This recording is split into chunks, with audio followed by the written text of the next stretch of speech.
Mga napisang sisiw mula sa 3D-printed eggshells, isang biotech company na Colossal Biosciences ang matagumpay na nakapagpapisa ng 26 na sisiw gamit ang isang 3D-printed artificial eggshell system na dinisenyo para gayahin ang tunay na egg environment.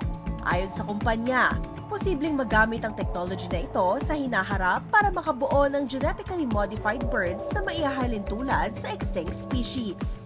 Para mapisa ang mga sisiw, inilipat ng scientist ang fertilized egg sa artificial shell system.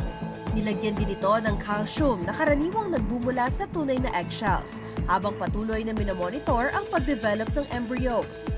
Gayunpaman, may scientist na kumukwestiyon sa claims ng kumpanya. Ayon sa University at Buffalo biologist na si Vincent Lynch, hindi raw accurate ang paggamit ng terminong artificial egg sa prosesong ito. Like it's the first step in developing an actual artificial egg, but they're overselling their claims by saying it's an artificial egg. Dagdag pa ng ilang eksperto, kahit gumawa ang scientist ng animals na katulad ng extinct species, hindi pa rin ito makoconsider bilang true resurrected creatures. Sa kabila nito, para naman kay Nicola Hemmings na nag-aaral tungkol sa bird reproductive biology mula sa University of Sheffield, makatutulong pa rin ang teknolohiya para sa pag-aaral ng mga researcher tungkol sa bird development.